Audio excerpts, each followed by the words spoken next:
Online taxi service करीम का data hackers ने रवां बरस 14 जनवरी तक रजिस्टर्ड तमाम सार्फिन और कैप्टन का डाटा चुरा लिया। कंपनी ने मुतासरा सार्फिन को अपने पासवर्ड तब्दील करने की हिदायत जारी कर दी।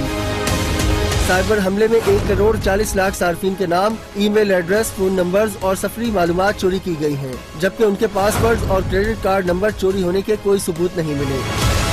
कंपनी के मुताबिक मामले की मुकम्मल तहकीकात के लिए साइबर सिक्योरिटी माहिरीन से मावनत हासिल की गई है, ताकि सिस्टम को मजबूत बनाकर मुस्तकबिल में इस किस्म के वाकयात से बचा जा सके। रेवेन्यू अथॉरिटी ने ऑनलाइन टैक्सी सर्विसेज फराहम करने वाली मारूफ कंपनी उबर और क्रीम के खिलाफ कार्रवाई दोबारा शुरू करके दोनों कंपनियों को शोकाज नोटिस जारी कर दिए हैं।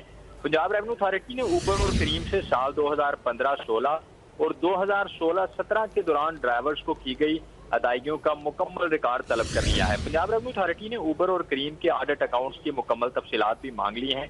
पीआरए ने उबर और क्रीम में रजिस्टर्ड ड्राइवर्स और गाड़ियों का मुकम्मल रिकॉर्ड भी पेश करने का हुक्म दे दिया है। पंजाब रेवेन्यू अथॉरिटी ने उबर और क्रीम को रिकॉर्ड फराहम करने के लिए 10 रोज की मोहलत दी है। पीआरए ने रिकॉर्ड फराहम न करने की सूरत में दोनों कंपनियों को भारी जुर्माना करने का इंदिया दे दिया है।